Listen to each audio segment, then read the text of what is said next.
Carolina Panthers preseason football was back tonight, and yeah, it was kind of ugly, but understand the majority of the guys who are actually going to be making plays this season did not play. But there are still things to take away from what the backups did and did not do, and we'll do that right here on Locked On Panthers.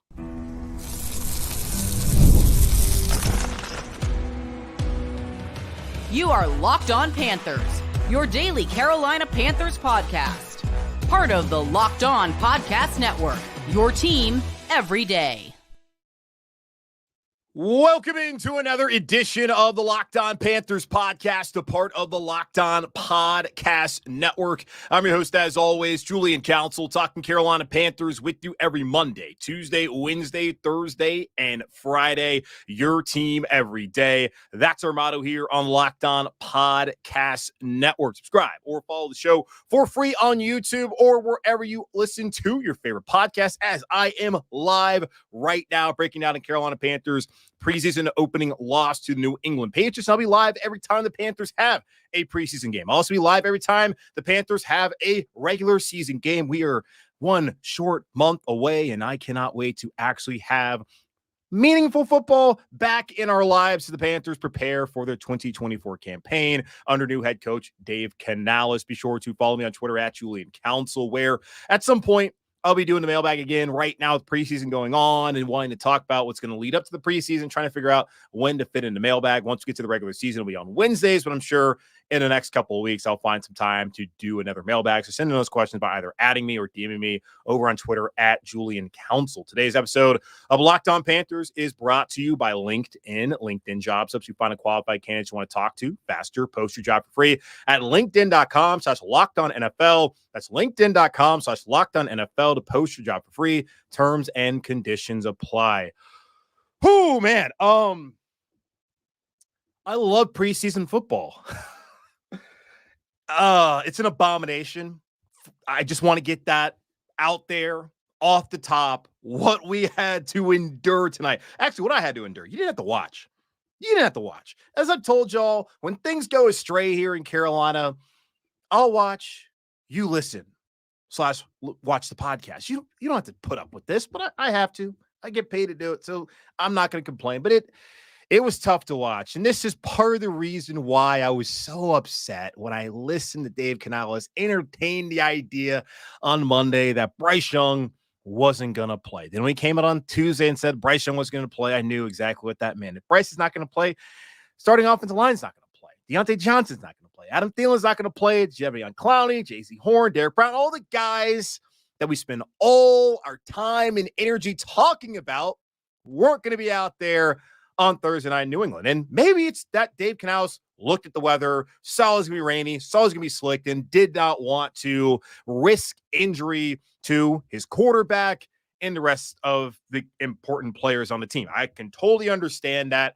I just have a hard time outside of that understanding how a team coming off a 2-15 season with a brand new head coach who's only in his second year as a play caller. Do not forget that. This guy does not have a lot of experience as a play caller. Things worked out well last year. He did a good job as quarterback coach working with Geno Smith. That's why he has a job here in Carolina. That's why he's here to work with Bryce Young. I totally get that, but still relatively green as a play caller at the NFL level, coming in, quarterback who has not proven himself, learning a new offense, new offensive line, at least new pieces of Corbett at center now and Hunt at right guard, Lewis at left guard. You also have new receivers. You have a lot of change on offense. So to me, I would think that you would want to use this time to get to see outside of practice in an uncontrolled environment what you're good at, what you're bad at, and what you're okay at.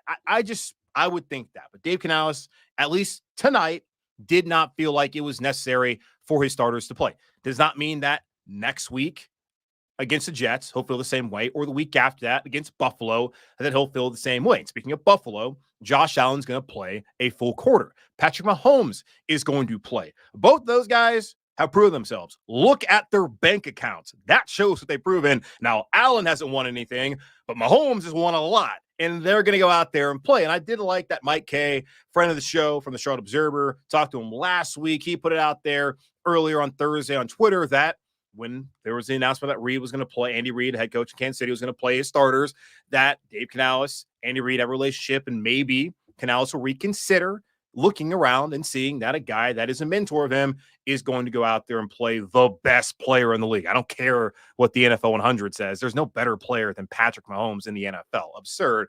I'm just hoping for the Panthers' sake and for my sake as well, selfishly, to not have to watch this dreck that we had to endure tonight. So my hope is they will play next week. I'm gonna stop. Maybe not, but I'm gonna try. Just let it go. I do think that there's valuable things to take away from tonight. I also think there are things that people are getting way too caught up in out of tonight's game. And I get it.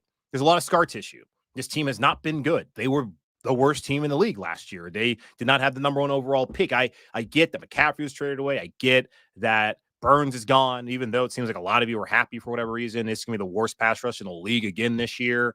You're not happy that DJ Moore is gone. I totally understand that.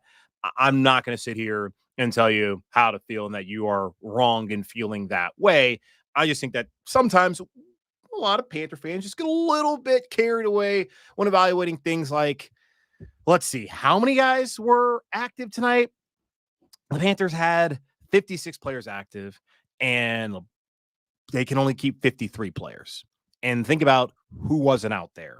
So that tells you that the vast majority of the dudes that played tonight ain't going to be here in a couple weeks. And even the ones that are going to be here probably aren't going to be expected to play that big a role anyway. So let's not get too carried away. And what we saw tonight, I do see some things that are alarming. And I'll say this before take a break and we'll really get into what we saw, the nitty gritty, what happened tonight in New England. It does speak to the lack of depth that this team has. Baltimore winning preseason games, maybe not that big of a deal because win-loss record preseason, what does it matter? But why they won a lot of those games? Because of the depth that they have, the player development that they have there in Baltimore. And of course, Carolina wants to be that eventually. They want to be a team of sustained success. They want to be a team that can go out there and look functional at the very least during a preseason game, which they did not look at least offensively tonight. What we saw tonight speaks to the lack of depth and just how razor thin that margin for error is for this team when it comes to injuries yet again this season. Now, there's one area where I think maybe it's not as bad as it actually looked tonight. So just want to say all that off the top. Would like to see the starters play. I quite honestly think it's ridiculous that this team didn't bother to use this opportunity to play their starters when better teams than them, teams that actually have something to lose by having their quarterbacks go down, like actually lose, like their hands on the Lombardi trophy getting ripped off. This team's hands are just going to be probably on the number one pick. That's the only thing they wouldn't be losing anything. Like they would be assured the number one pick, and they may even get that anyways this season, whether Bryce plays or not. I don't agree with it. That's what Dave wanted to do. Maybe he changed his mind. Good time to get some work in next week into Jets, and then we'll see what he does on Saturday night. So let's take a quick pause. We'll come back. We'll talk about what exactly we just saw this evening in New England right here on Locked on Panthers. Oh, God.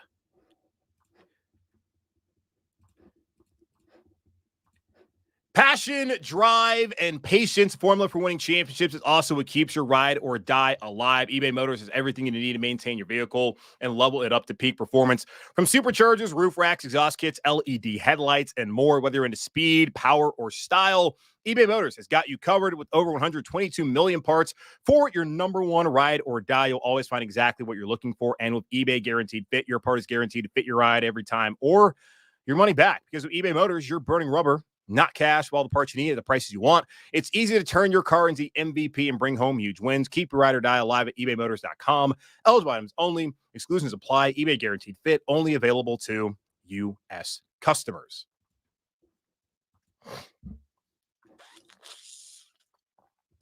All right, so the Panthers lost their preseason opener in New England. Don't really care that they lost the game. I do care about some of the things that we did see from the backups. And here's the thing, like preseason, we get to see the starters, and maybe it's a little overblown, and I'm doing the overblowing. I totally get that about them not playing. You only would have seen them for a series, maybe two. Drake May played only a series. Jacoby Brissett, I believe, only played a series. Then it was Bailey Zappi, and then Joe Milton. Joe Milton hype apparently is back after his performance tonight. You didn't get to see a lot of even New England's guys, but you did see some of them, and they got to at least put something on tape to go back and look at. So it's not like they were going to play a lot. The majority of these preseason games are really about seeing what some of the back of the roster guys are capable of and what areas on your team need to be addressed, either by signing someone off the street or once the roster cut downs happen and trying to put in waiver claims. And this was a great night for the Panthers to see what they had, starting with Jack Plummer, who has been QB3 throughout the offseason. So he's been here. He's understood the offense. They apparently like Jack Plummer, and they gave Jack Plummer a big opportunity tonight to show that he is worth, in my opinion, wasting a roster spot on a player you hope never plays. I'm not getting off of that. You never want the third quarterback to play. If Bryce goes down and Andy Dalton goes down and Jack Plummer has to play, as we saw tonight, this team is, I can't even say the word, but you know where I'm going. He wasn't great. It was rough to watch, and it's not all on him. The offensive line, which we're going to get to in totality here, at least the backups, they didn't help him out. There was a bad fumble that Jack Plummer had, and that really was him just holding onto the ball too long. Ricky Lee, who was one of the starting tackles, he just could not hold onto this block. Plummer didn't help him. Now they did call him down instead, so that ended up not being a turnover, but still, that's, teaching tape right there for the rookie. Don't hold on to the ball for an eternity, dude. There was one time where Badera Traore, the other starting tackle, got bulldozed. Jack Plummer fumbled. Chandler Zavala did recover that fumble. So they got lucky in those two situations there, where I think one of them, Plummer, certainly get rid of the ball. And Steve Smith Sr. said on the Panthers broadcast, this guy's sitting back there like he's waiting for an Uber. Like, dude, what are you doing? I didn't understand that. But understand this being the game. First time he's played in an NFL game, even though there's a lot of guys that will not actually be NFL players in a few weeks' time. Should have been picked off later. But then there was also times where his receivers didn't help him out. Mingo, drop. Marshall, drop.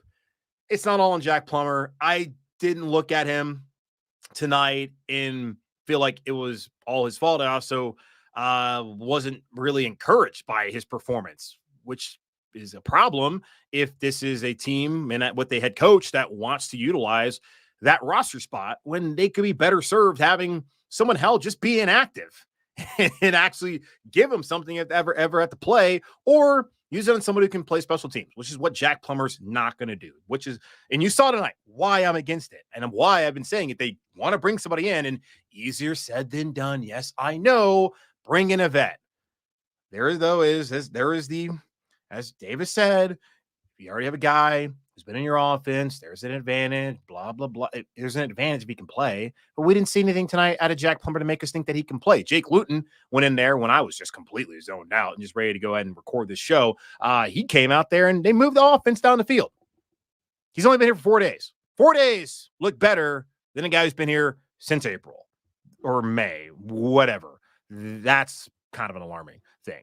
The offensive line, I know this is an area where there's a lot of concern based off what we saw last year. I maintain still that if Austin Corbett doesn't tear his ACL in week 18 the year prior, and if Brady Christensen doesn't get hurt week 1, that they're not as bad as they were last season. Having to replace those guys, which they weren't able to do, was their downfall. And I think it played a large role in Bradley Bozeman not looking good. And of course, the regression of Ike Ekwonu, where every week it's like, hi, I'm Icky. Nice to meet you. Who are you again? Nash Jensen. What? Where'd you play at? North Dakota. Where? Fargo?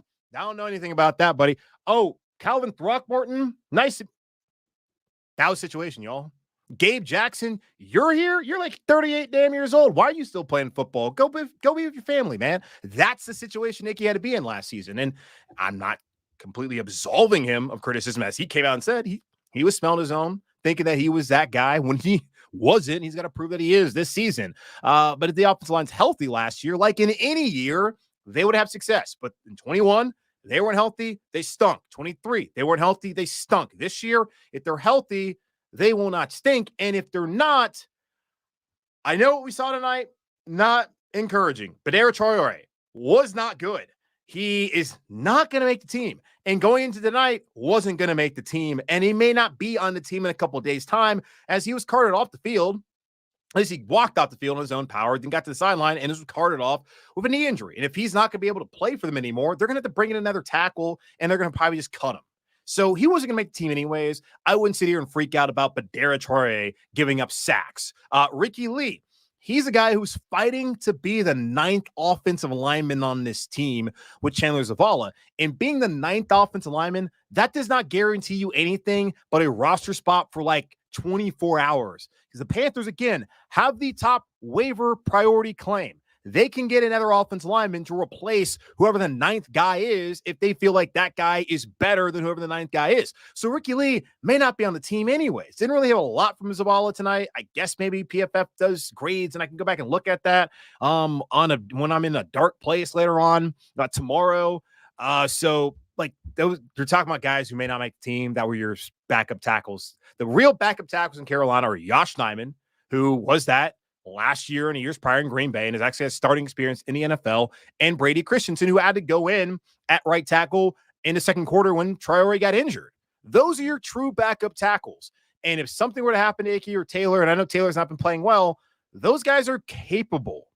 And if something happens to your guards, Brady Christensen is capable. Center, maybe a little bit more concerning, as Cade Mason, the backup, didn't necessarily look that great tonight, but still, if something happens, at least at tackle and guard, you have options of dudes who've actually played in the league, where last year you didn't really have those options. So I didn't look good, in large part because two guys who are playing at tackle who may not even be here in, 19 days, didn't play well.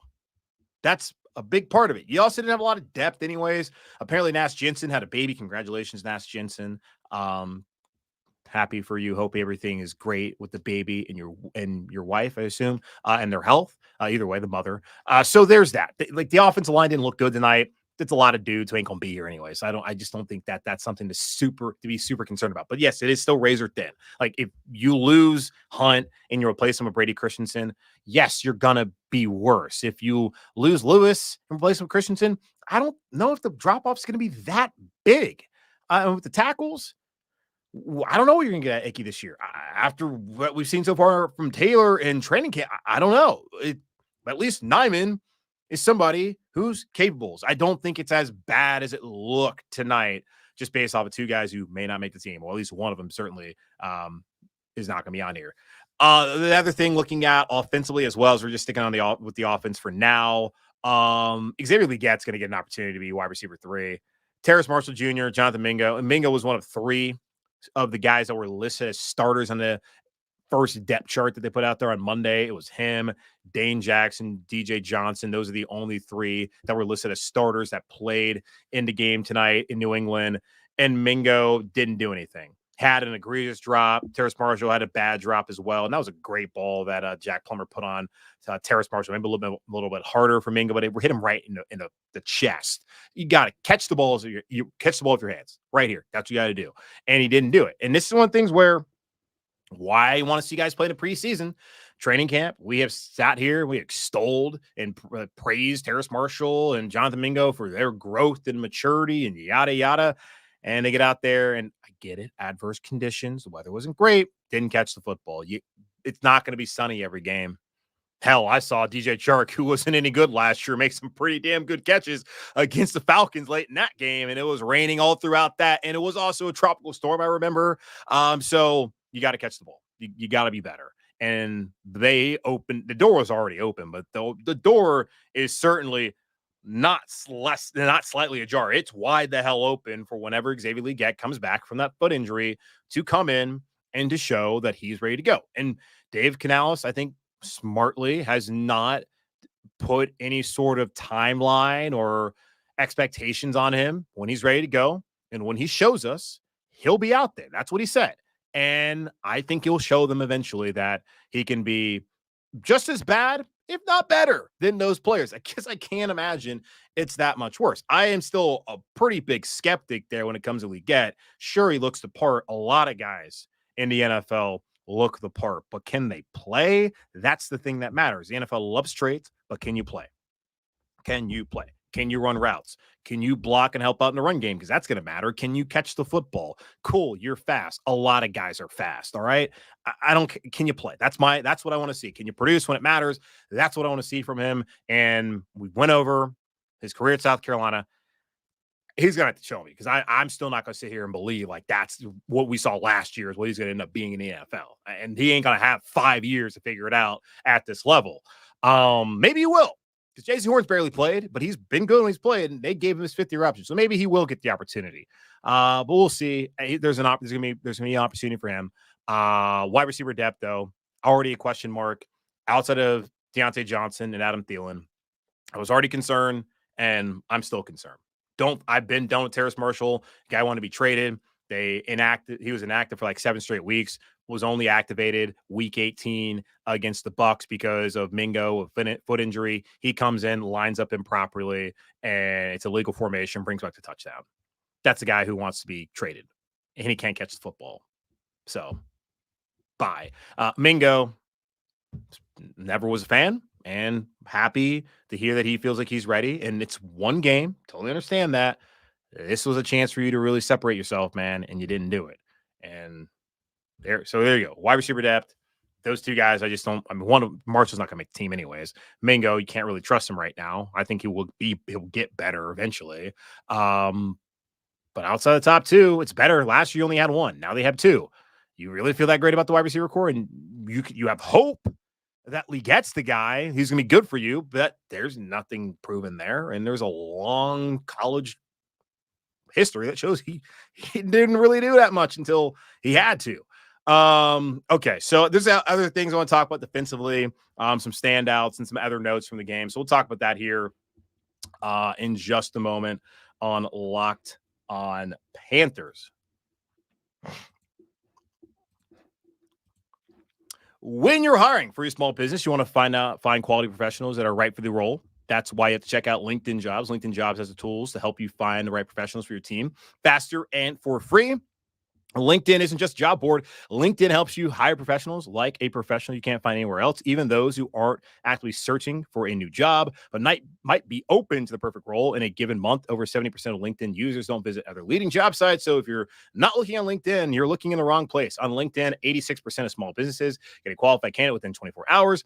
Hire professionals like a professional on LinkedIn. LinkedIn knows that small businesses are wearing so many hats and might not have the time or resources to hire. LinkedIn is constantly finding ways to make the process easier. They even just launched a feature that helps you write job descriptions, making the process even easier and quicker. In fact, 2.5 million small businesses use LinkedIn for hiring. Post your job free at linkedin.com/LockedOnNFL. That's linkedin.com/LockedOnNFL to post your job for free. Terms and conditions apply. This show is sponsored by BetterHelp. What are your self-care non-negotiables? Maybe you never skip a leg day or therapy day. When your schedule is packed with kids' activities, big work projects, and more, it's easy to let your priorities slip. Even when we know what makes us happy, it's hard to make time for it. But when you feel like you have no time for yourself, non-negotiables like therapy are more important than ever. If you're thinking of starting therapy, give BetterHelp a try. It's entirely online, designed to be convenient, flexible, and suited to your schedule. Just fill out a brief questionnaire and get matched with a licensed therapist and switch therapists anytime for no additional charge. Never skip a therapy day with BetterHelp. Visit betterhelp.com/lockedon today to get 10% off your first month. That's BetterHelp, HELP.com/lockedon.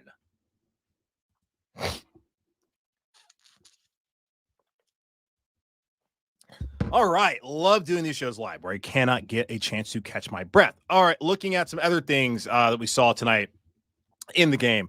3 guys really stood out to me defensively. Lamar Jackson, not the one in Baltimore, the one here in Carolina. Really good story. I think Joe Person wrote on him earlier this week on The Athletic. Lamar Jackson, he was listed as one of the backups, one of the 2s at corner. Him and DiCaprio Boodle when they put out that depth chart on Monday. And I was surprised to find out that he wasn't the 4th, but he was the 3rd of the outside corners, and he got the start opposite of Dane Jackson, who was also out there tonight.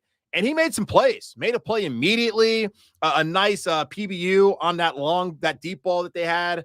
that Jacoby Brissett threw. Also, another pass breakup later on, 2 tackles, 2 pass breakups. He looks like a guy who can help them out. And Dave Canales came out on Monday. He said that Lamar Jackson was one of those guys he had seen, was producing in practice, wanted to see how he performed in the game, which is why the games do have merit. You have to see the guys in practice, got to see who on game day you can actually trust and depend on. We talked about Marshall looking good, Mingo looking good in practice. Then we saw in the game a lot of what we've seen in the past. Lamar Jackson, not someone that was on my radar. I think any of our radars heading into training camp. And right now, he's your number 3 corner. Now, is that a good thing? If you look at the grand scheme of things, knowing that J.C. Horn has a bad injury history, Dane Jackson was somebody they felt like needed to play. What does that say about their belief in him? I don't know.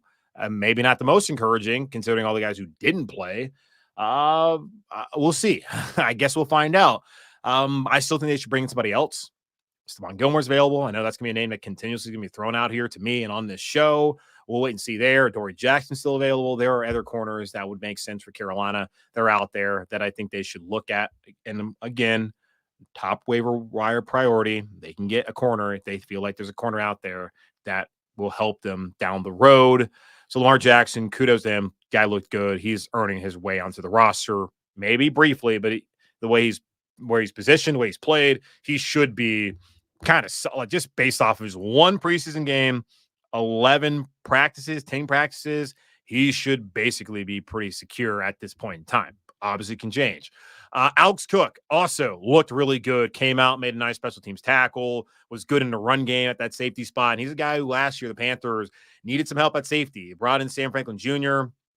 to start after they had injuries to both Von Bell and Xavier Woods. And Sam was okay, had a nice pick 6. That was just a bad throw, but he capitalized against Minnesota. But outside of that, wasn't really all that great in coverage. A really good special teams player, and he'll be back eventually after that broken foot and help out Carolina in that facet, but not necessarily the best safety. Alex Cook, though, came in, and he was pretty impressive. And throughout training camp so far, he's been impressive. And tonight, he was impressive. Gerald Vero likes this guy. And when you look at just where the contracts are or how they're situated with these safeties here, last year for Xavier Woods, last year for Jordan Fuller, last year for Nick Scott, who's to say Alex Cook's not fighting his way onto the roster next year in a starting role based off of how he's played? That's what I see. This is a guy who I think is good and I think can really help them. He's going to be their 4th guy right now at safety. He's going to be on the team. I don't see how they don't have him on the team based off how he's played and how they liked him last year. Eku Leota as well. He came out and he really helped himself. I texted a buddy in New England earlier today who covers the Patriots, and I was asking him what to expect from New England as far as who's going to play there. He was asking me stuff about them, and he was concerned about New England's tackles and whether one of them is going to get Drake May killed. And I told him the only guy who is going to play as a backup that could get any pressure at all is going to be Eku Leota, number 46. And that was what happened tonight. The only backup who went out there and got any sort of pressure all night long was Eku Leota, who had 2 tackles for loss, was in the backfield a couple more times. Good player, really good player, someone who they liked last year. And looking at Clowney, who's healthy, and Woodham right now who's not healthy, he seems like he's the best outside linebacker they got in this team. DJ Johnson was somebody who I was looking at tonight intently, and it was the first play the Patriots ran. That play on the outside. I think whatever was a stretch play, maybe it was to Ramondre Stevenson. He can't get off his block. And there was other times where, yes, later on there was a sack where he was able to get some pressure there. I don't think he pushed his guy back. And I know that was how it was described by someone on Twitter. I think it was more of a push, but he was still getting blocked. He didn't. Let's find a box score, because I'm pretty sure this dude had 1 tackle, which is the same amount of tackles JJ Jansen had on this game. And this is why I love Twitter and also hate it, or X, whatever the hell you want to call it, is there's people saying, Louis, DJ Johnson's kind of balling out there tonight. DJ Johnson, he had, where's his name? See, there's so many guys up here. Okay, Derek McClendon, the guy who got the sack. Do they even have him? Did they take him off the list as somebody who got a tackle? Is that what I'm seeing right now? He had 1 tackle. Okay, 1 tackle, and that's as many tackles as Johnny Hecker and JJ Jansen each had. What impact are you making? What impact? And that's the guy who right now is the starting outside linebacker if they were to play a week 1 game. Leota, that's someone who needs to get a real look and get more opportunities with the ones, because he was wreaking far more havoc than DJ Johnson has ever wreaked in his Panthers career so far. That's just what I saw. Maybe you saw something different. I sat there, watched the same direct that you guys watched tonight. I think Leota looked good. I thought Cook looked good a lot. I thought Lamar Jackson looked good. Credit to those 3 guys who definitely helped their cause tonight. Jordan Matthews also helped his cause. No, this is not defense, but offensively helped his cause. We found out right before the game that the Panthers, they had Stephon Sullivan on IR. They waived him, and Matthews now looks like he's going to be that 4th tight end. Ian Thomas, hopefully he'll be ready to go week 1. Tommy Tremble is going to be on the roster. Got to see a lot of JT Sanders. He was not targeted in the pass game. I do not believe if he was, it was probably a duck. And no, I did not. He's no targets here. At least that's what ESPN is saying. We'll get to see more of him, but he was fine as far as blocking. I thought Mike Boone actually did look good too, running the football. Guy's really tough, and that's a guy who they like, and they're probably going to cut because he's a veteran, and they'll bring back after week 1, just the way that works, as they don't want to guarantee his contract, especially for a guy who's just not going to be really in their plans. They got Chuba, they got Miles, and eventually Brooks will play some role in this offense, and clearly Raheem Blackshear, somebody they also want to keep around. Some other notes: Mir Smith-Marset was the kickoff returner to open up the game. Jaden Sheardon was back there as a blocker, and that's kind of how I've been describing it to y'all, how they've had one guy returning, another guy blocking. Sheardon was that guy tonight. Deshaun Jameson later on returned a kick. He was not bad either. He's somebody who's battling to make this team. Mike Boone, as I mentioned, started at running back. It was TJ Smith, Nick Thurman, Jaden Crumity starting on the defensive line. Caleb Chason, Claude Gerlis, Trevin Wallace, DJ Johnson were the starting linebackers. Trevin Wallace didn't stand out that much, at least to me. 2 tackles tonight, both solo. Okay, so we'll get to see more of him.